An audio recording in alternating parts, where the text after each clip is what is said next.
तभी 3 लड़के उस बस में सवार हुए और ड्राइवर से कहा, चल बस चला।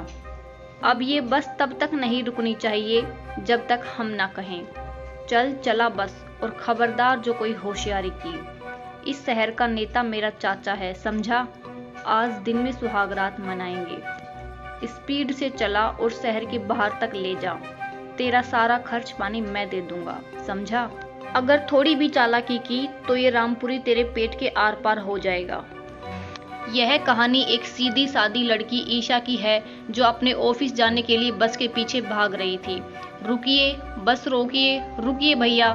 सड़क पर दौड़ते दौड़ते ईशा चिल्लाई जा रही थी, पर अफसोस उसकी बस निकल चुकी थी। वो अपना सा मुंह लेकर बस स्टैंड पर लगी बेंच पर बैठ गई। आज उसे ऑफिस के लिए पहले ही देर हो चुकी थी, ऊपर से बस भी छूट गई। ईशा बस स्टॉप पर बैठी मन ही मन खुद से बतियाने लगी। अब क्या करेगी ईशू? आज ऑफिस में बॉस को जरूरी फाइल भी देनी थी। अगर ये वक्त पर ना मिली तो बहुत बड़ी डील हाथ से निकल जाएगी। सर ने कितनी उम्मीदों से मुझ पर सारी जिम्मेदारी सौंपी थी, लेकिन 2 मिनट की देरी की वजह से सब उलट पुलट हो गया। अब अगली बस का इंतजार करूंगी तो और भी देर हो जाएगी। रिक्शा तो यहाँ वैसे ही बड़ी मुश्किल से आती है। एक काम करती हूँ, प्राइवेट बस में ही चढ़ जाती हूँ। वो वैसे भी छोटे रूट से जाती है, समय पर पहुँचा भी देगी। सरकारी बस तो अभी 15 मिनट से पहले आने नहीं वाली, तब तक तो मैं आधा रास्ता पार कर चुकी होंगी। यही सही रहेगा। ईशा अभी ऐसा सोच ही रही थी कि बस स्टैंड पर उसके रूट पर जाने वाली प्राइवेट बस आकर रुकी। ईशा फटाफट उठी और उस बस में चढ़ने की कोशिश करने लगी।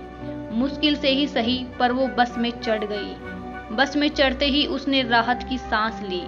प्राइवेट बसों में भीड़ का तो हमेशा जमावड़ा रहता है, क्योंकि वो छोटे रूट से जाती है और सरकारी बसों से जल्दी पहुंचाती है। उससे भी बड़ी बात, उसमें किराया भी सरकारी बस से कम होता है।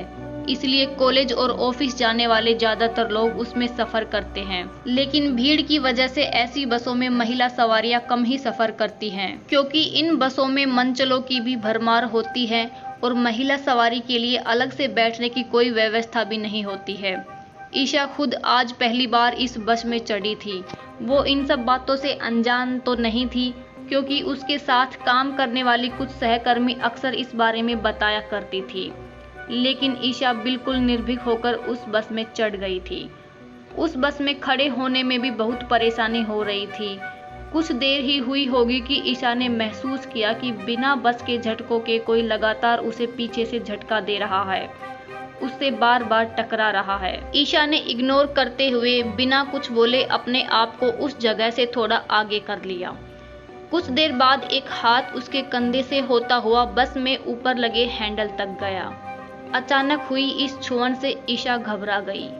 उसने पलट कर देखा तो एक 20-22 वर्ष का एक लड़का उसे बहुत ही अजीब नजरों से देख रहा था। ईशा कुछ बोलती या समझती इससे पहले ही बस का एक हल्का सा झटका लगा, जिसका फायदा उठाकर उस लड़के ने ईशा के सीने पर हाथ लगाया। उसके बाद भी वो लड़का बाज नहीं आया और ईशा की कलाई पर हाथ फिराया।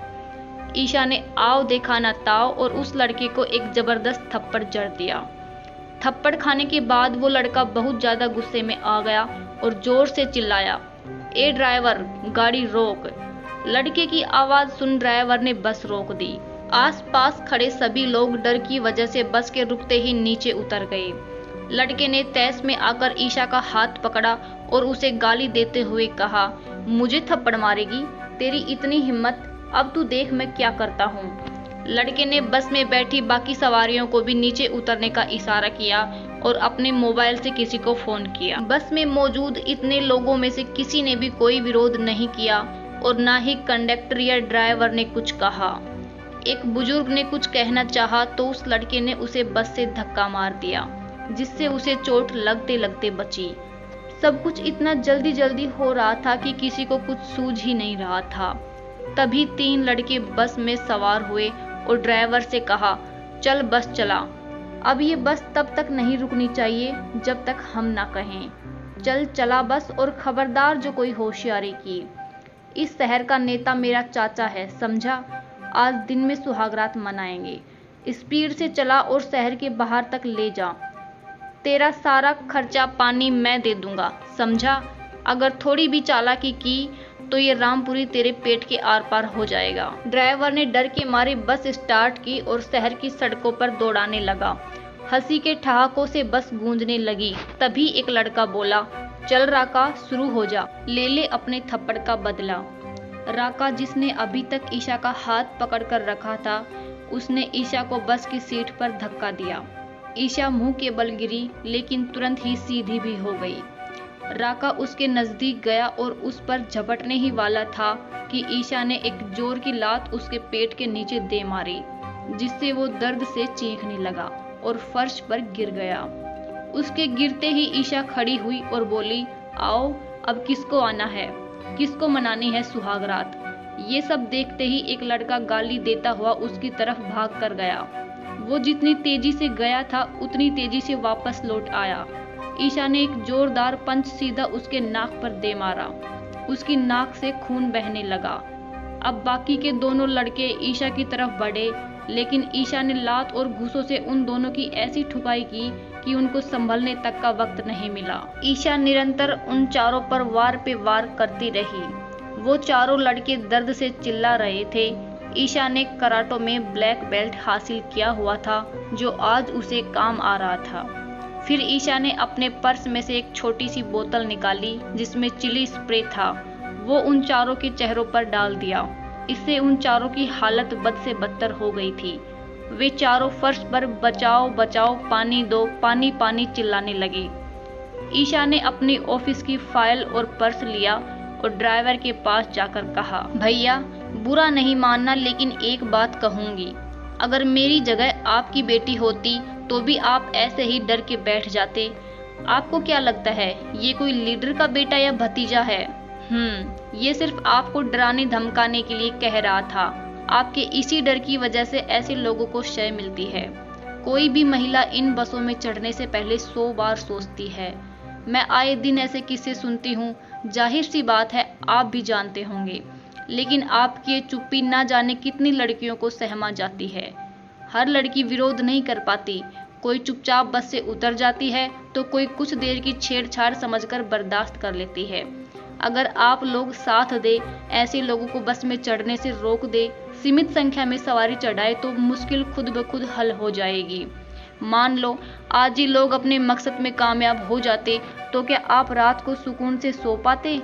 एक बार सोच कर देखिएगा। खैर, अभी बस रोकिए, मुझे वैसे ही बहुत देर हो चुकी है ऑफिस के लिए। इन चारों का क्या करना है आप देख लीजिए। ड्राइवर, बेटी मुझे माफ करना, लेकिन मैं एक आम आदमी हूँ, परिवार वाला हूँ, ड्राइवर की नौकरी करता हूँ, चाहकर भी कभी कुछ नहीं कर सकता, लेकिन अब कोशिश जरूर करूँगा कि फिर से कम मेरी बस में ऐसा कुछ ना हो। मैं अपने मालिक से और दूसरे सभी स्टाफ से भी इस बारे में बात करूँगा। अभी तुम्हें तुम्हारे ऑफिस छोड़कर इनको इनके ससुराल छोड़ आता हूँ। ईशा के चेहरे पर एक हल्की सी मुस्कान आ गई और वो बोली, थैंक यू सो मच। मैं उम्मीद करूंगी आपकी छोटी सी पहल काम कर जाए। कुछ देर बाद ही वो ऑफिस पहुंची। ऑफिस पहुंचते ही बॉस ने देर से आने पर उसकी क्लास लेनी शुरू कर दी। ईशा चाहकर भी अपनी सफाई में कुछ बोल नहीं पाई, क्योंकि बॉस ने उसे बोलने का मौका ही नहीं दिया। कुछ देर बाद बॉस ने गुस्से से उसके हाथों से फाइल ली और अपने कैबिन में चला गया। ईशा डांट खाकर अपसेट तो हुई, लेकिन फिर बस वाला किस्सा याद करके वो हल्की सी मुस्कान के साथ अपने काम में लग गई। लंच टाइम में उसके साथ काम करने वाले लोगों ने जब उससे देर से आने का कारण पूछा तो ईशा ने बस वाला हादसा उन सभी को बताया, लेकिन वो सभी इस बात से अनजान थे कि ऑफिस के बॉस भी पीछे खड़े होकर उसकी बात सुन रहे थे। ईशा की बात खत्म होते ही सभी सहकर्मियों ने ताली बजाकर ईशा की तारीफ की। इस पर पीछे खड़े बॉस ने कहा, well done Isha, great. Sir आप? ईशा और बाकी सभी खड़े होकर बोले, अरे बैठो सब। ईशा, तुमने ड्राइवर को और उन लड़कों को तो बहुत अच्छी सीख दी, लेकिन एक सीख उन सभी लड़कियों को भी दो जो ऐसी छेड़छाड़ को चुपचाप सह लेती हैं। हमारे ही स्टाफ की कुछ लड़कियां भी इसमें शामिल है।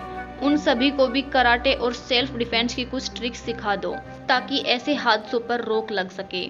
इन्हें दूसरों से कुछ मदद मिलने की उम्मीद न रखकर खुद अपनी मदद करने पर ज्यादा ध्यान देना चाहिए। और हाँ, सवेरे की डांट के लिए आई एम सॉरी, लेकिन जो मैंने कहा उस बारे में कुछ जरूर करना। जी sir, thank you so much, मैं इस बारे में जरूर कुछ करूंगी। बॉस वहां से मुस्कुराते हुए चले गए। सभी सहकर्मी ईशा की तारीफ करने लगे, लेकिन ईशा अपने अगले प्लान कराटे क्लास के बारे में सोचने लगी। ईशा कोई बहुत बड़ी सेलिब्रिटी तो नहीं थी, लेकिन उसने जो किया वो बहुत कम महिलाएं कर पाती हैं। हमें जरूरत है ऐसी महिलाओं की जो चुपचाप सब सहन करने की बजाय आवाज उठाए, अपनी मदद खुद करें, सरकार से समाज से मदद मिलने की राह ना देखें। अगर कुछ गलत हो रहा है तो डटकर उसका सामना करें, डरकर दुबककर खामोश ना रहें। अपने आत्मसम्मान की रक्षा अब खुद करें। दोस्तों, अगर कहानी अच्छी लगी हो तो प्लीज़ चैनल को सब्सक्राइब कीजिए और वीडियो को शेयर कीजिए। धन्यवाद।